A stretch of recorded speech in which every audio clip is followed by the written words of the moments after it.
Dear students, welcome to our YouTube channel Vidya for Success.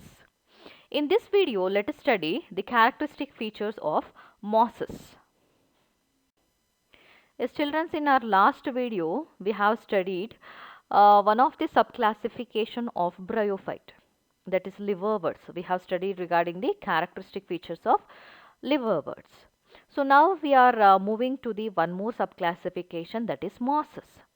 So if you compare the plant comes under the mosses with the liverworts, we have morphological differences. So almost all the species of liverworts are primitive in their body structure. That means they are considered to be a thalloid because their thallus is dorsi-ventrally flat, and there you could not find any stem like structure. Clear? Only few species of liverworts are upright and they show leafy appendages, but majority of the species in the liverworts are does not consist of leafy appendages. But if we see the members comes under the mosses, so all the species are upright. That means they are erect and they show stem like structure, and leafy appendages are very common in the members of mosses. So that we have a little advanced character in the mosses compared to the liverworts, so that we could able to differentiate the parts of plant clearly in the mosses compared to the liverworts. So let us have a look into the characteristic features of mosses. So first let you understand what is a habitat of mosses. So mosses are actually habited to moist soil and shady habits, same like a liverworts. So liverworts are also habited to moist soil and shady places. In similar way, mosses are also grow in the same environmental condition. Then if you look into the body of the mosses, the plant body here called as foliose. Why do it called as foliose? What is mean by foliose? So foliose is nothing but erect, slender plant. So it consists of leaf-like structures. Understood, right? So when the plant is upright and erect, so such a bryophytes are called as foliose. So all the plants, all the bryophytes under the mosses are foliose. There is no thalloid here. All the plants are foliose because they are upright. They stand perpendicularly with respect to the surface of soil. So the best example I can give for the mosses is Funaria. So this is the plant example for the Funaria what you are observing on the screen, the second diagram. The first diagram is sphagnum. So sphagnum is also a mosses. Clear? So you can clearly observe in the second diagram the presence of stem like structure and leaf like structure and root like structure. So I already told you why we are not considering these parts as a true stem and leaf and roots. Clear, right? Because they are not consist of vascular tissues. Then thallus is erect, slender axis bearing spirally arranged leaves. So if you closely observe the plant here, around the axis is nothing but stem is called as a axis. Stem like structure is called as axis. So around that stem like structure, you can clearly observe the leaves. They are arranged spirally. Spirally is nothing but they are arranged in over the surface of stem in the circular pattern. They are closely get attached to the axis in the spiral pattern. So the plant is actually attached to the soil with the help of rhizoids. So you can observe that those structures, rhizoids in the diagram. So these are just appear like roots, but they just helps in anchorage. That means they helps in the attachment of plant to the soil. So the nature of rhizoid here is multicellular and highly branched.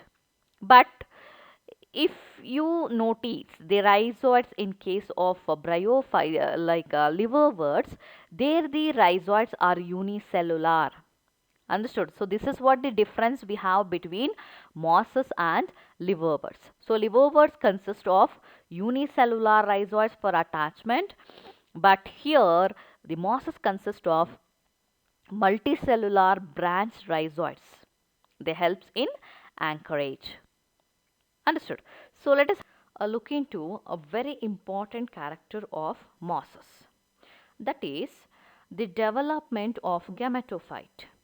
So the predominant stage, if you see the mosses, the predominant stage of the moss is gametophyte. That means the main plant body itself is a gametophyte. So when we are calling the plant as gametophyte? Yes, when it initially produces gametes for the reproduction, that type of plant is called as gametophyte. So the mosses are also gametophytes. The predominant stage in the mosses is gametophyte. So the development of gametophytic plant consists of two stages. Understood? So in order to develop the gametophytic plant body, actually the mosses require two different stages. What are those stages? So the first stage is called as protonema stage. So how the protonema stage can be seen in the mosses? So protonema stage actually started developing from the spores. Clear? You can observe in this diagram, the spores are very small circular structure. So when they come in contact with the soil, they start forming a very long elongated thread like structure. Clear? So when the spores are able to form a long thread like structure, that process is known as germination. Clear, right? So the spore germinates to form creeping green branch structure. You can just observe in the diagram. So the second this thing labeling of this diagram shows you the formation of protonema. So protonema actually creeping structure. So like how the grasses will grow creeping on the surface of soil. In the similar way, the protonema also appears. So it is a long creeping structure and it is green in color. And it is branched also. That means number of branches will be formed. So this actual structure is forming from the germination of spores. So this actual stage is named as protonema. Understood? So spore germinates and form a creeping green branch structure. That structure is named as protonema. So because the protonema is green in color, it need not to be depends on any other for the food. So it can synthesize its own food material for the further developmental stages. Understood? So after crossing the protonema, the one more stage what we can observe is leafy stage. Understood? So leafy stage is the second stage of the plant. So in this stage, the plant forms spirally arranged leaves. So you can notice in the third this thing labeling in the diagram. So you can notice the small leaf-like appendages. Those were spirally arranged around the slender axis. So these are named as a buds here. So these spirally coiled leaves around the axis will give leaf-like appearance. So this stage, because of the formation of leafy appendages, it is named as leafy stage. Understood, right? So only when the protonema matures, the formation of leaf takes place on the surface. So the matured protonema is named as a secondary protonema. Clear, children? So on the surface of the secondary protonema, the formation of leaf takes place around the around the slender axis. So this stage we are calling as leafy stage. So from the leafy stage, the plant will mature and it started forming the sex organs like male sex organ as well as female sex organ. Understood? So, in order to form the gametophytic plant, the main plant, the mosses need to cross two different stages. The first stage is what? Protonema stage, and the second stage is called as leafy stage. Understood? So, you have to learn what is actually protonema stage and leafy stage.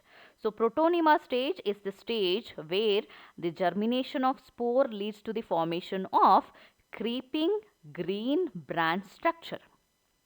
And later, after maturation of protonema, the secondary protonema leads to the formation of spirally arranged leaves around the slender axis. So, that actual stage where we can see the small leaf-like appendages on the surface of secondary protonema, that stage is called as leafy stage. Understood, right? So, this is very important, children, for the point of examination. So, you have to practice these two things in the mosses because we have not seen these two stages in the liverworts. So, liverworts does not show protonema stage and leafy stage. This can be seen only in mosses. Clear? So, this is for the one more difference. So, similarly, children, you have to mark the differences between liverworts and mosses because already we have come across with few differences. Clear? So, you note down these differences better. These are the some plants example for mosses. So, if you observe all these pictures, the plant is growing very erect. That means it is slender, upright. So, it is just growing perpendicular with respect to the soil. It is not like liverworts. So, we have seen the liverworts thallus is dorsiventrally flat and that is appearing to be closely attached with the surface of substratum. But here the plants are upright. So, because of this, the group of plants coming under the mosses are called as foliose. So, the first example here what we have is Funaria. So, the first picture is the plant that is a Funaria plant. Then the second bryophyte is Polytrichum. So, Polytrichum is the second plant. Then the third one is Sphagnum. So, these are the few examples of bryophytes comes under mosses. Yes, next let us study the reproduction. So, in the mosses, the reproduction takes place by two different methods. One is asexual reproduction and another one is sexual reproduction. So, asexual reproduction is commonly takes place by means of fragmentation. So, what do you mean by this fragmentation? So, in case of fragmentation, a parental body divides into number of pieces. So, those pieces are named as what? They are named as fragments. So, those fragments, they develop into a new gametophytic plant. So, because of that, the asexual reproduction is named as fragmentation. That means the fragments develops into a new gametophytic plant, so that it is named as fragmentation. And they also reproduce by means of budding. So, here in case of budding type of asexual reproduction, small buds will form on the surface of secondary protonema that you can observe clearly in this diagram. So, the green appendages what we can notice on the surface of protonema, those are called as buds. So, those buds get detached from the parent during certain circumstances and they develop into a new gametophytic plant. So, because of the buds involved in the asexual reproduction, the reproduction is named as budding. Clear? So, there are two types of asexual reproduction we can observe. One is fragmentation and another one is budding. And the sexual reproduction takes place in the mosses. The sexual reproduction is very commonly takes place in the mosses. So, as we know, the main plant in the mosses is gametophytic plant. So, why it is named as gametophytic plant? Because it leads to the formation of gametes. So, the gametes are the sexual propagules. They are formed primarily from the plantlet. so that they are named as gametophytic plant. Understood? So what the gametophytic plant we are observing in the mosses, they actually show leafy appendages. If you take Funaria plant as an example, the Funaria plant will be consist of number of branches on the aerial surface. So those branches are called as leafy shoot. Clear? And at the tip of the leafy shoot, the formation of sex organs takes place. That means male and female sex organs forms at the tip of shoot, leafy shoot apex. Apex is nothing but tip. So at the tip region of the leafy shoot, it will lead to the formation of sex organs. Clear? So the same plant produces both the sex organs, but they form in different branches. Understood, right? So within the same plant, on the different branches, we can see the formation of sex organs. So one branch forms male sex organ at the apex region, that means at the tip region, and the another branch forms female sex organ at the apex region. So we can observe that in the life cycle. So I labeled the main plant, gametophytic plant, as the first plant. So I labeled it by the number. The first plant what you are observing in the life cycle, that is actually gametophytic plant. And in that plant we can see leafy appendages, so the branches will be present. So at the apex of the branch we can see the formation of sex organs, that is circled here. The actual apex region is circled. One branch forms a male sex organ and another branch forms female sex organ. Clear? So what is the name of male sex organ? That is named as antheridium. And female sex organ you can notice here, that is archegonium. Archegonium is actually flask shaped organ. Understood? And what is the function of antheridium? So male sex organ antheridium produces male gametes. They are named as anthrozoids. So here they are named as sperms. So sperms are nothing but male gametes. Clear? And specifically it is named as anthrozoids. They are motile in their nature. And the female sex organ is named as archegonium, that will be produces only one egg. Understood, right? And in the next step what happens is anthrozoids swims in water and reaches the female sex organ and fuses with the egg. And the next step what we can see is the zygote formation. So as a result of fertilization, the plant is going to form zygote. So zygote is actually diploid body. Understood, right? Because it formed as a fusion of sperm and egg, so that it is a zygote. So zygote in the next step develops, that means it undergoes differentiation and it leads to the formation of sporophyte. You can notice in the second plant what I labeled here. In the life cycle I labeled the plant as a second plant. So in that plant you can notice the sporophyte. Clear? So the base of the plant till towards the leafy appendages is named as gametophytic phase, and the remaining part of the plant is known as sporophytic phase. Clear? So both the phases we can observe in the same plant. Base of the plant is gametophytic, showing the gametophytic phase, and the remaining part of the plant is showing sporophytic phase. Clear? So after fertilization zygote forms and it leads to the development of sporophyte. Clear? So what is the next step? So here in this plant we can clearly label the different parts of sporophyte. So the first part of sporophyte is called as fruit, and the second part is called as seta, and the third part is called as capsule. So fruit actually base of the sporophytic plant. It helps in the attachment, and seta is elongated, slender structure, and the tip of the seta is named as capsule. Understood, right? So sporophytic plant is well differentiated here, and it consists of three different parts: fruit, seta and capsule. What is the function of this sporophytic phase or sporophytic plant? So sporophytic phase is actually meant for the formation of spores. So spores are very important structure. They are very essential for the formation of future gametophytic plant. So in order to form the spores, the sporophytic phase is very essential. Without sporophytic phase, there is no formation of spores.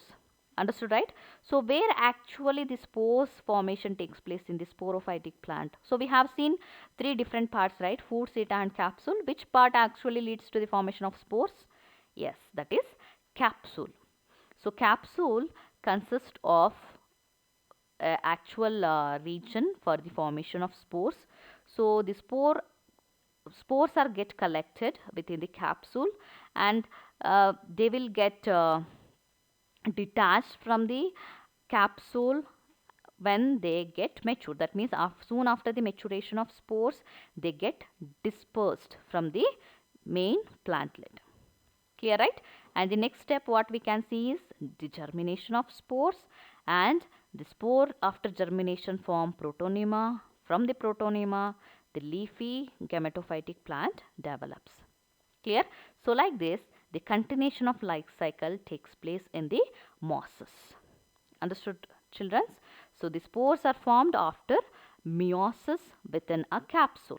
So one of the division need to be takes place in the sporophytic plant for the formation of spore is meiosis. That means reductional division. So after meiosis, the spore formation takes place. So spores are actually get collected within the capsule, and when the spores get mature, they will comes out by rupturing the tip region of the capsule. Then the spores germinate, develops into a new gametophytic plant. So like this, continuously the plant this thing development takes place. Clear, children? So these characters are very important for the point of examination. Clear? So there are slight changes we have compared to the mosses. Clear? So sorry, compared to the liverworts. So in the liverworts we have not seen the protonema stage and leafy stage. So here these two stages are very important. Understood? So go through these characteristic features, and now let us have a look into the differences between liverworts and mosses. So we have the differences between liverworts and mosses here. We can notice in the table. So let us have a look into the first difference between these two groups of plants. So first we can look into the rhizoids of liverworts. So the rhizoids of liverworts are unicellular. That means the rhizoids are made out of only one cell for attachment. But in the mosses, the rhizoids are multicellular. They are made out of multiple number of cells. Then the second difference is the scales are present very often. So the liverworts shows the presence of scales. Scales are actually some of the appendages can be seen on the surface of plant. So these scales are very oftenly present in the liverworts, but in the mosses scales are completely absent. Understood? And the plant body in the liverwort is called as thalloid with dichotomous branches. What do you mean by this? So the main plant, what we observe in the liverwort is dorsiventrally flat. We have already seen the Marchantia plant. So in that plant, we can observe the thallus, that is dorsiventrally flat with lobes. So those lobe-like structures are present. Because of this, the plant is called as a thalloid. Thalloids plant is the primitive kind of character what we can notice in the bryophytes. So because of this nature, the plants are considered to be a liverworts. Understood, right? So which bryophytes consist of thalloid nature? Those are called as liverworts. And in the mosses, the plant is called as foliage with lateral branches. Foliage is nothing but slender upright plant. Clear? And that will show the number of branches. The best example is funaria. Clear, right? So this is what the difference we could make out between the thallus of liverworts and mosses. So liverwort shows thalloid nature and mosses shows foliage nature in the thallus. Then the one more difference is gamma cups are present. So if you see the liverworts, they reproduce asexually by means of gamma. So gammas are asexual buds. So those buds are formed actually within a receptacle called as gamma cups. So gamma cups are actually present in liverworts. Those are absent in mosses. And let us move to the fifth difference, the sporophyte. So sporophyte has very photosynthetic tissue little. So very little photosynthetic tissue we have in the sporophytic plant of liverworts. Clear. But if we see the sporophyte of mosses, they have abundant number of photosynthetic tissue. That means more photosynthetic tissues are present in the sporophyte of mosses. Clear. So these are all the differences between liverworts and mosses. So by this we can understand what are the actual characters of liverworts and mosses. Clear? Yes. Thank you.